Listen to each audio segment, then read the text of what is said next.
Voy a hablar ahora de la parte de la encuesta que nosotros realizamos a los residentes cursando la residencia de cirugía general este año, que comprende desde los R1 hasta los R4. Se realizó en agosto y la modalidad fue online y consistió de 10 preguntas que vamos a analizar.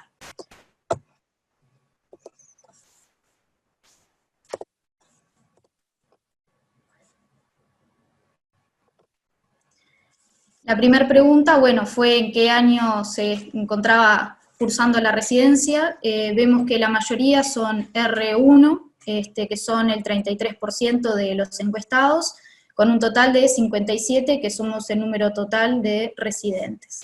El resto, de entre R2, R3 y R4, en realidad es una distribución bastante similar. En cuanto al centro en el que se encuentra cursando la residencia, vemos que es bastante heterogéneo, tenemos todos los hospitales comprendidos y además los sanatorios, y destacamos que el Hospital Maciel es el número que cuenta con mayor número de residentes.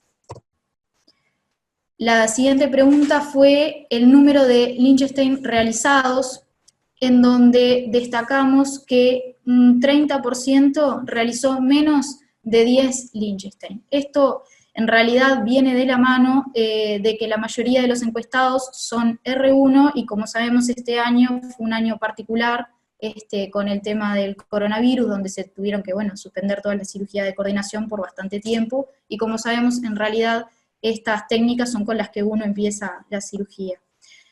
También destacamos que hay una persona que hasta el momento de la encuesta no había realizado ningún Liechtenstein.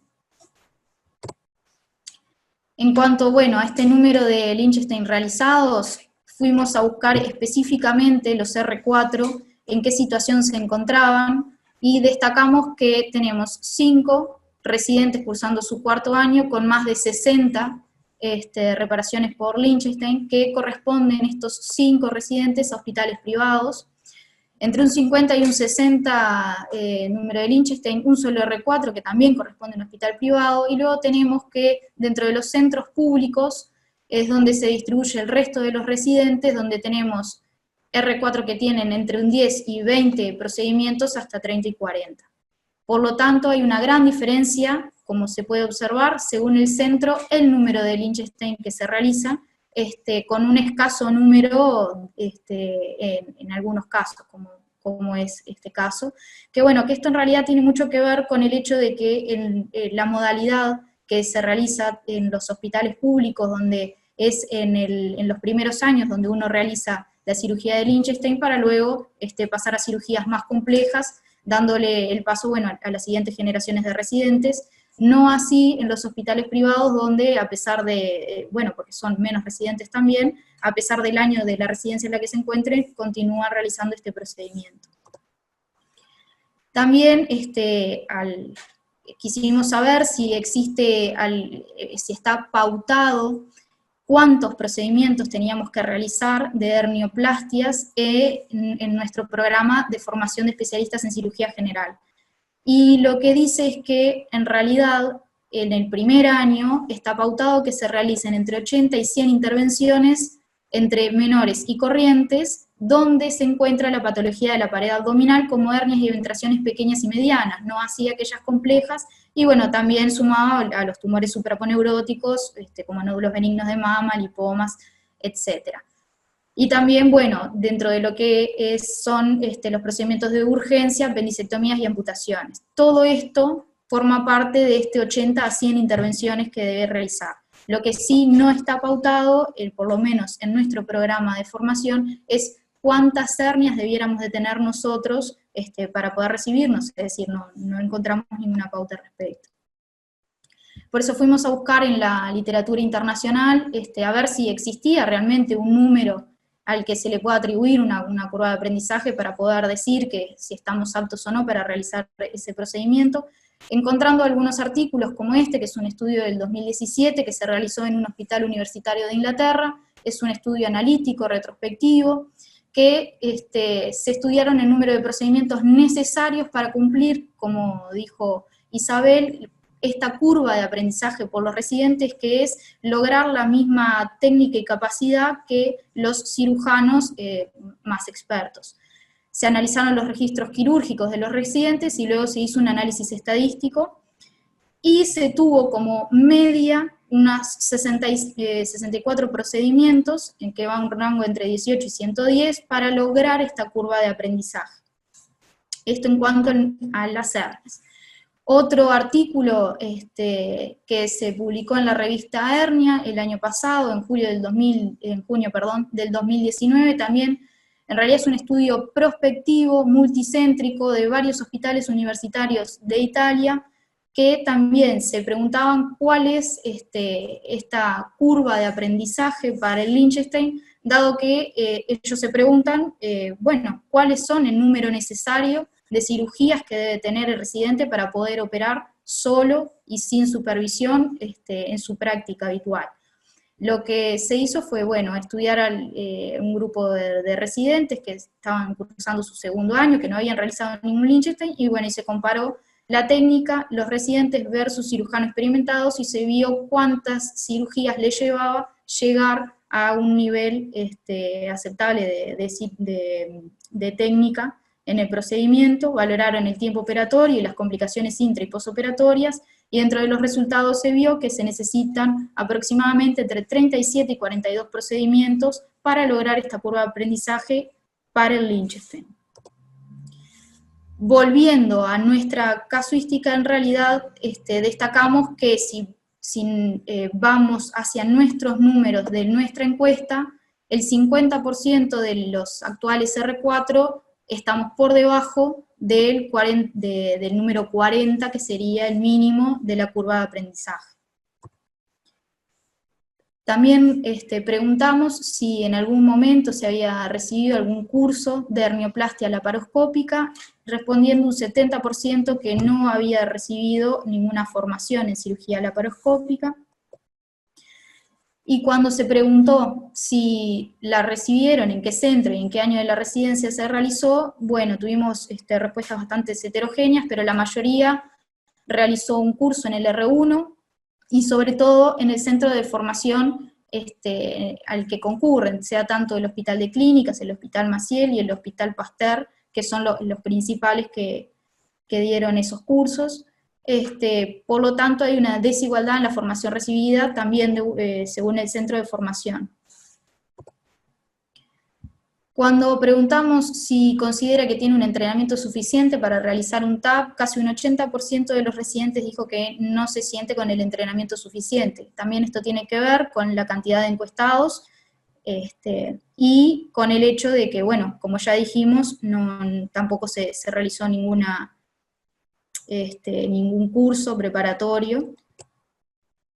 Y también viene de la mano de la siguiente pregunta, que es cuántos TAP ha realizado como ayudante, donde vemos que la mayoría, en realidad, un 40% realizó menos de 5 ayudantías, y ninguno un 30%.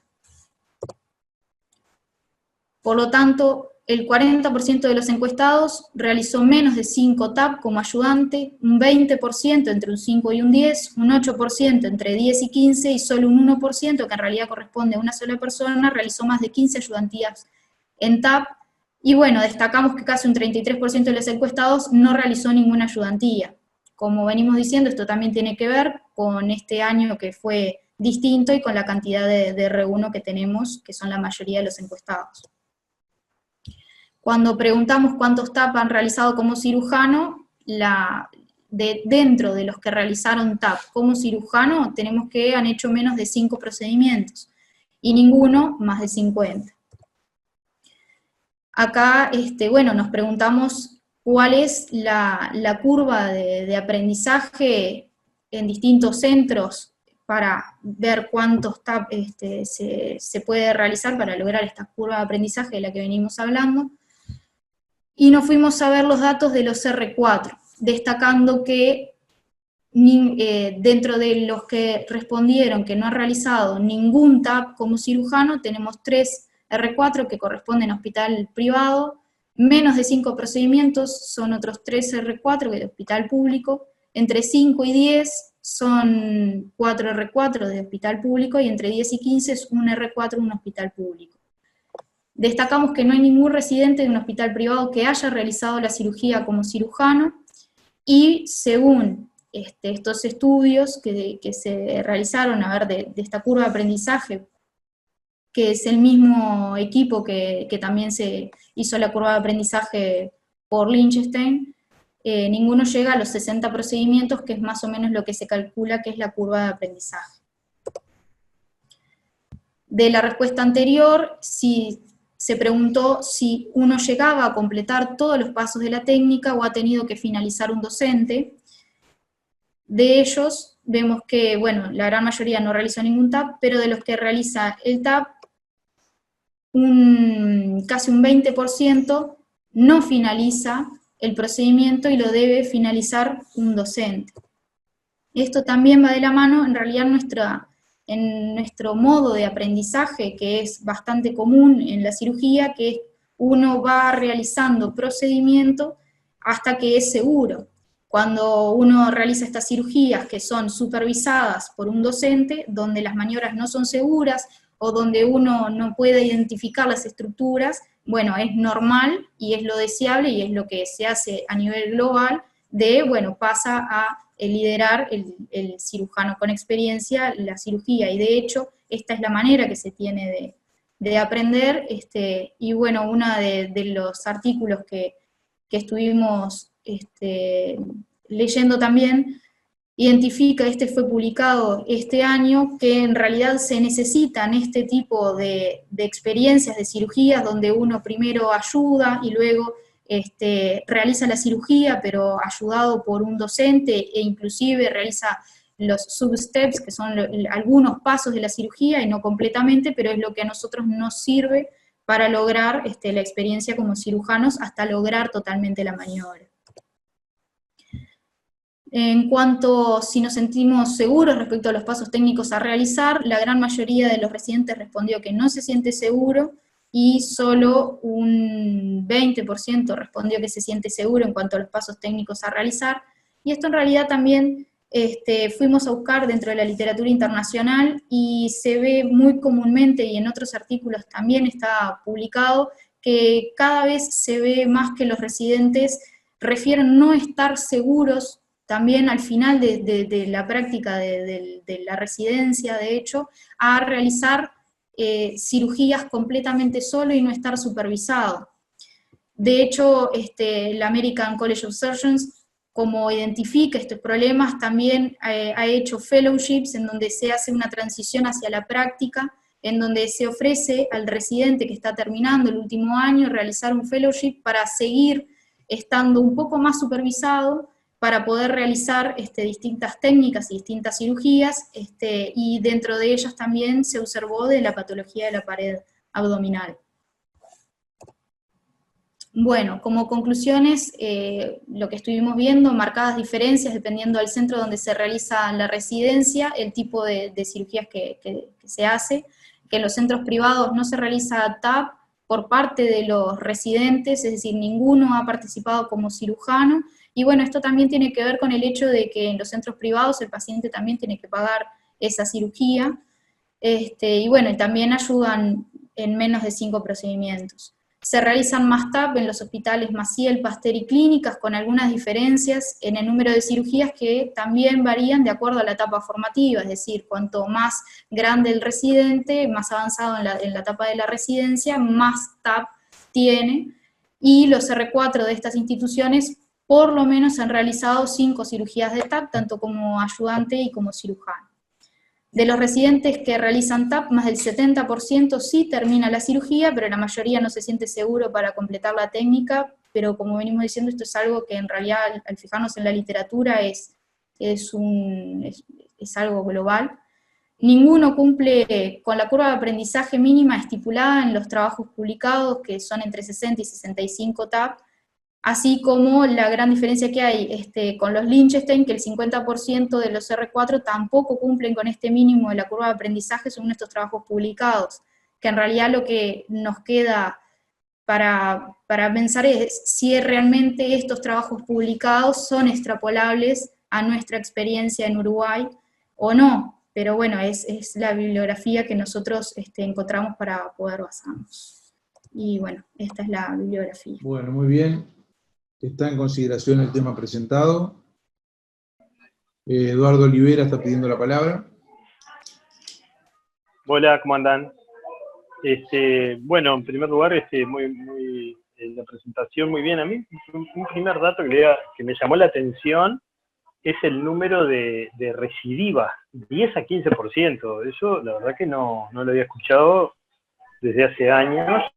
No eran ni siquiera las recidivas de las hernioplasties, de las herniorragias, 10 a 15%. El índice de recidiva del Liechtenstein es el 1 a 1.5%, no 10 a 15, no sé, me gustaría saber qué ficha lo vieron, porque es un número que realmente impacta.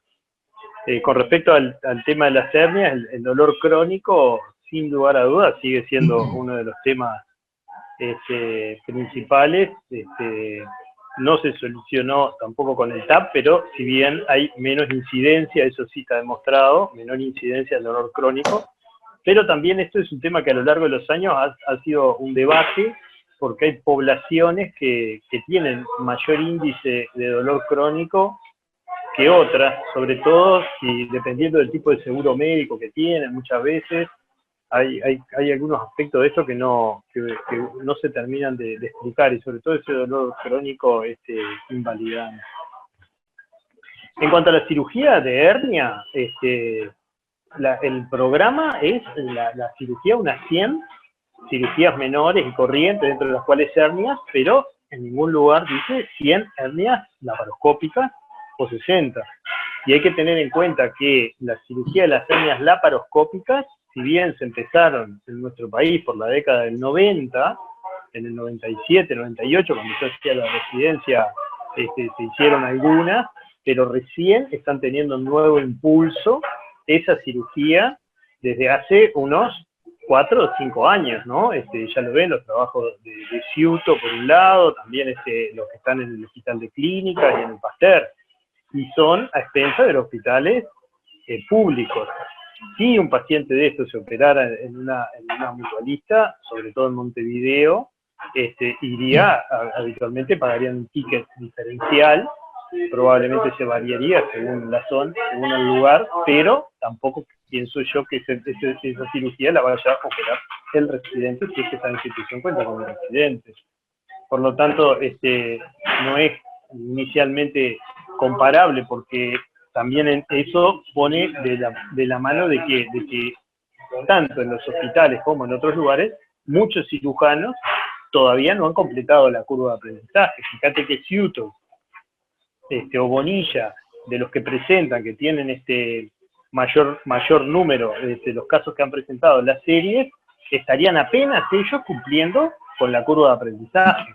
Y eso en 4 años, 2016 a 2019, 2020, presentaste, por ejemplo, lo del Ciuto, los 40 que presentaste, o sea que uno también tiene que ver ese número. Y eso va de la mano con el aprendizaje. Lo del aprendizaje con respecto a la técnica de Liechtenstein, sin lugar a dudas, es una técnica muy sencilla, es rápidamente reproducible. No sé si 67 como cirujano, 60 como cirujano es el número que tiene que tener el residente, o un poco menos. Nosotros cuando hicimos la residencia, el número que hablaba para la curva de aprendizaje del Liechtenstein era realizar 25 y ayudar en unas 50. O sea que serían unas 75, pero entre ayudante y cirujano. Y era mucho más rápido de aprender, y se comparaba en ese momento la técnica de Liechtenstein versus las herniorragias, y sobre todo en ese momento se hacía mucho la técnica de Schuldeis, o a veces podías hacer otras técnicas, pero básicamente la que más se hacía y que se comparaba era la técnica de Schuldeis. En nuestro país ya hace muchos años que ya está normatizado la técnica de o tipo Liechtenstein con malla, y es una técnica que es rápidamente reproducible, porque básicamente la disección del saco, reintroducible, después se coloca la malla, a diferencia de las hernioplastias, que deberían de reconocer los diferentes elementos de la pared abdominal para después hacer la reparación con esos elementos, y ahí es donde varía la técnica. Y es una técnica que sigue siendo muy buena, y a nivel mundial sí, el debate está entre la hernia laparoscópica versus esa, y básicamente es unos días más de analgésicos, que va 2 días versus 4 a 6 días, y un poco mayor de incidencia del dolor crónico. Por lo tanto, sigue siendo una técnica válida, con las complicaciones que son similares, un poco más sin duda el hematoma para la técnica del LISTES versus del TAP, destacando que cuando el TAP tiene complicaciones, tiene las complicaciones graves que habitualmente son por mala técnica o vinculadas justamente a la entrada al trócar, a una lesión visceral, que es así, cuando se producen son lesiones más graves y que incluso pueden tener mortalidad. Por lo tanto, es difícil tomar en comparación el número de procedimientos de una cosa de Liechtenstein versus TAP, cuando incluso dentro de los servicios hospitalarios vas a ver que muchos ya cirujanos formados están haciendo su curva de aprendizaje. Entonces va a ser muy difícil que, es decir, los docentes de grado 2, eventualmente de grado 3, están haciendo la curva de aprendizaje. Entonces es muy difícil que el residente también pueda acompañar esa curva. Entonces, por eso los números de tener 4 o 5 de esta cirugía, que uno ya la puede considerar una cirugía más de avanzada, de laparoscópica avanzada, a diferencia del Liechtenstein, son claramente diferentes el tipo de cirugía y la envergadura de las mismas, ¿no? Por lo que me parece que no es comparable un procedimiento versus el otro, ¿no? Hoy día, por ejemplo, uno sabe que la apéndice laparoscópica es una de las cirugías más sencillas y más fácil, y no tiene nada que ver con la realización de un TAP. Si bien el TAP, cuando uno la realiza y hace B1, 2, 5, son cirugías que están muy sistematizadas, y sobre todo si el paciente está bien indicada, que no sea una hernia que uno pueda ver que es parcialmente irreductible o irreductible, que sean esas que van a ser difíciles. Eventualmente una hernia pequeña reductible es una cirugía que es relativamente sencilla y es una cirugía muy anatómica, pero no me parece que sean comparables desde ese punto de vista. También hay que tener en cuenta la cantidad de cirugías que realicen en cada centro y el tipo de cirugía, y después la cantidad del staff quirúrgico que corresponde, y dentro de eso que contar el número de residentes, como dijiste, Maciel es uno de los hospitales con más residentes, pero también tiene 2 clínicas quirúrgicas, o sea que tiene doble cantidad de grado 2, grado 3, vinculado por ejemplo con el Pasteur, o las clínicas del Hospital de Clínicas, que además del Hospital de Clínica operan en el Instituto Nacional de Cáncer o en el Español para aumentar el volumen quirúrgico, porque el Hospital de Clínica hoy día ha disminuido francamente el volumen quirúrgico con respecto a lo que era hace 15 años, por ejemplo. Entonces eso indudablemente impacta en la posibilidad del niño. Y sí, dentro de los temas, es uno de los temas a ver, qué es y la cantidad que operan y las posibilidades que tengan de entrenamiento. Y eso es una de las cosas que los centros de simulación, que hoy día los 3 grandes hospitales cuentan con centros de simulación de diferente tipo, pero se cuenta con la posibilidad de hacer entrenamiento, ya lo dijeron, para la parte de hernias se han podido hacer en el Hospital Pasteur y Maciel, pero en clínicas también cuenta con un centro de simulación, y eso va a mejorar. Y eso es un tema, vas a mejorar la educación, y eso es un tema sin duda que trate de equiparar, pero a la larga uno tiene que ver y hacer los números fríos de cada servicio, y dentro de eso qué tipo de cirugías se hacen para después poder ver y comparar y ver qué cirugías le está faltando a uno o a otro para poder completar en forma adecuada la residencia, ¿no? Pero me parece muy bueno que vean ustedes estos mismos puntos, y sí, sin duda, lo mejor sería que se formen bien en la cirugía de Liechtenstein, que es después habitualmente la que se va a hacer más, tanto en la urgencia, en la coordinación, tanto en los hospitales públicos como privados, y bueno, y a medida que se vaya universalizando el TAP, seguramente más residentes se irán formando. Nada más. Bien. Doctor Salón, que había pedido la palabra. Sí. ¿Me escuchan ahí? Sí. Digo, en primer lugar quería felicitarlos por la elección del tema, porque me parece que la hernia, la hernioplastia en realidad, la herniorrafia, o neoplastia que es ahora, es un tema que se inicia, los residentes se inician con el aprendizaje de la hernia, fundamentalmente, y después se van a reencontrar con la hernia cuando empiezan a ejercer como cirujanos. Y como tú lo dijiste, es una de las cirugías más frecuentes. Entonces, después, ya te digo, hay un reencuentro desde el inicio de su formación con las hernias. Una cosa que quería aclarar, en realidad, cuando empezaron la presentación, se ha estandarizado la reparación de las hernias. Cuando yo empecé a ayudar y operar hernias, se hacían distintos procedimientos, sobre todo rafias. Se hacía el Bassini, el Schuldeis, el Mercy, el McVeigh. Ahora se hace el Lichtenstein. El mundo, desde que se incorporó el uso de mallas y la técnica de Lichtenstein, lo que sí se hizo como norma ya. Entonces, prácticamente se estandarizó la reparación herniaria. Y yo te diría que casi todos los cirujanos la hacen igual. Hacen la misma colocación de la malla en casi todos los lugares del mundo.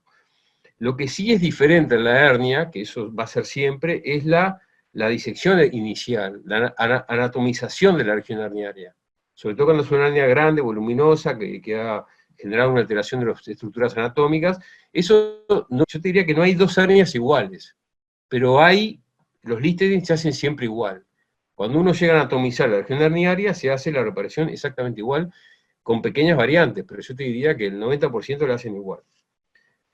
En segundo lugar, te quería comentar que hoy, yo creo que el abordaje laparoscópico de la reparación herniaria es un tema que se ha introducido con la cirugía mínimamente invasiva, pero es un enfoque diferente, porque, ¿qué pasa? Hoy los cirujanos, el cirujano, yo veo muchos cirujanos que operan hernias, pero para hacer un Lichtenstein bien hecho, no es fácil. Hay que conocer bien la anatomía, hay que hacer una disección adecuada de los tejidos, hay que respetar los cremásteres, hay que respetar las estructuras anatómicas, hacer una reparación prolija. Entonces, eso a veces requiere mucha meticulosidad.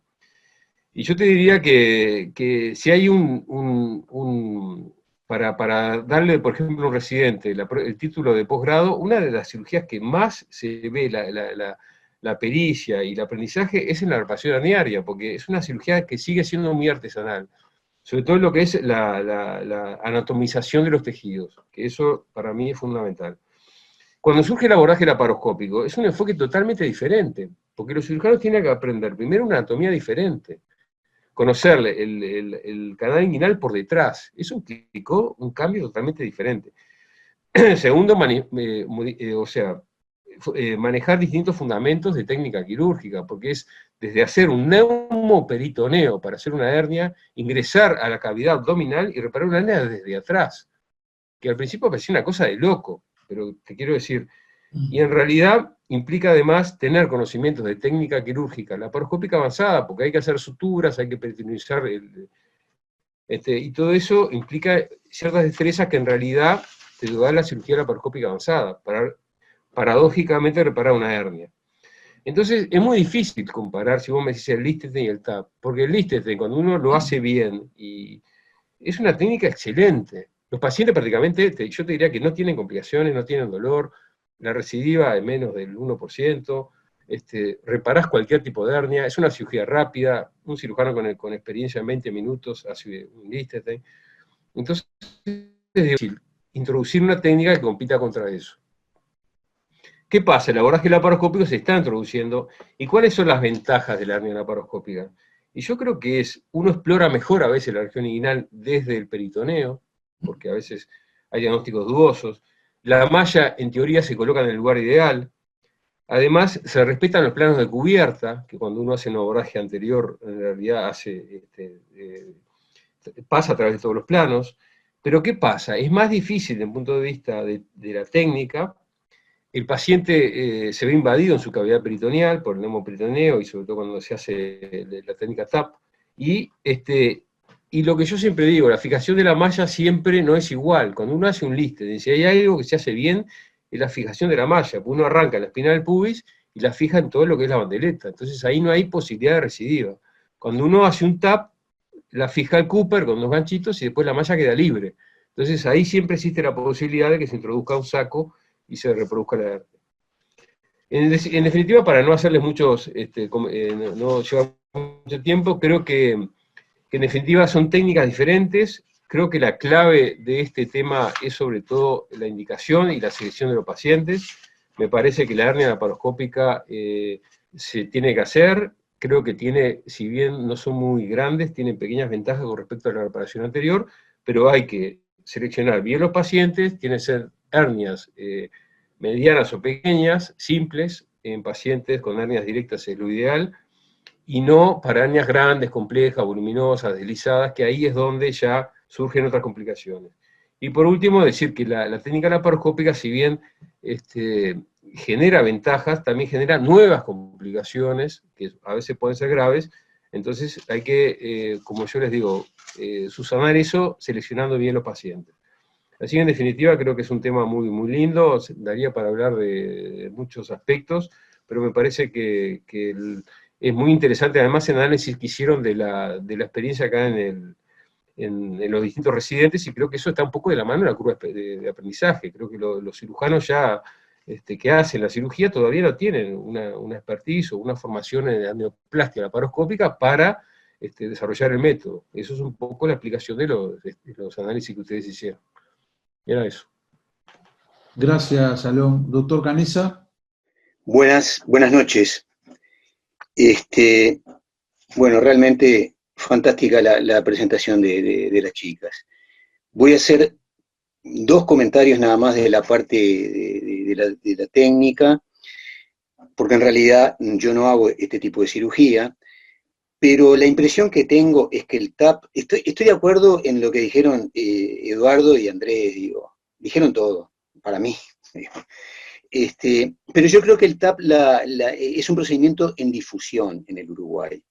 Yo les pregunto, más de una vez he preguntado a las estudiantes alemanas que vienen al Uruguay, y en Alemania me dicen que hacen todo TAP, es decir, que no hacen prácticamente Liechtenstein.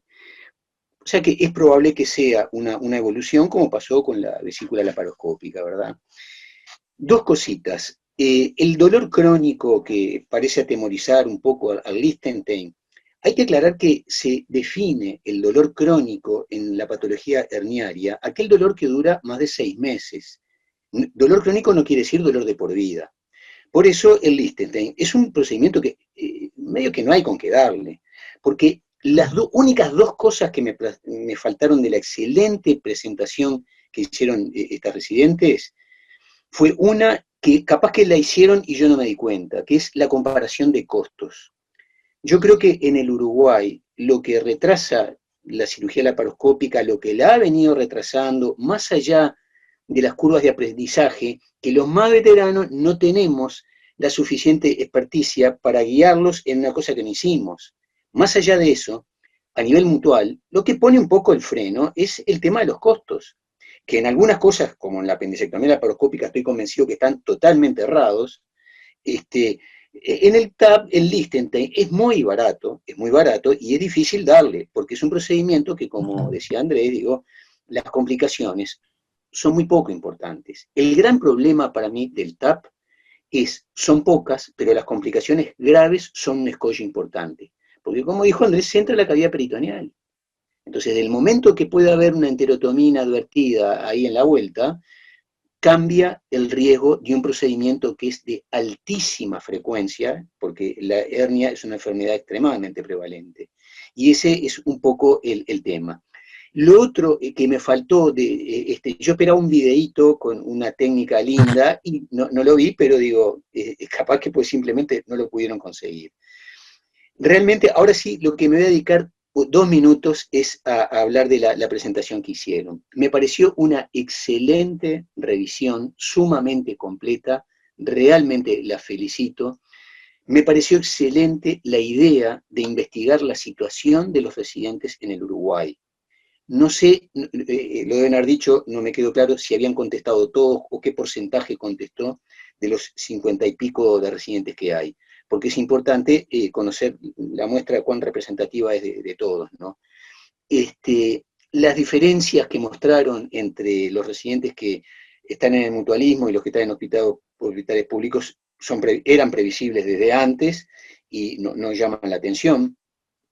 Es normal la preocupación de los residentes por el próximo ejercicio liberal de la profesión, pero ese artículo que citaron yo lo había leído, y esa preocupación no es de los residentes del Uruguay, es también de los residentes de Estados Unidos. Es impresionante la cantidad de residentes de Estados Unidos al final de la residencia que no se sienten como para comenzar su ejercicio de la profesión. Cuando se planificó la prolongación de la residencia a un 5º año, un poco la idea que estaba en eso era intentar emparejar un poco, porque en un año vos no podés emparejar, es decir, los 4 años de la residencia, pero intentar de que ese año de rotaciones, darle la oportunidad al residente de rotar por un lugar donde se hiciera algo que él no hizo o que encuentra en déficit. Esa idea todavía está latente porque todavía no tenemos R5, pero quiero que ustedes trabajen también en eso, en preocuparse por conseguir las rotaciones que les sean más beneficiosas para redondear un poco el tema de la residencia. Mis felicitaciones por la presentación. Bueno, para cerrar yo me sumo a las felicitaciones, un tema muy interesante. Últimamente se ha discutido bastante en diferentes jornadas y mismo en la propia Sociedad de Cirugía. Yo creo que es un tema que viene avanzando, pero muy lentamente,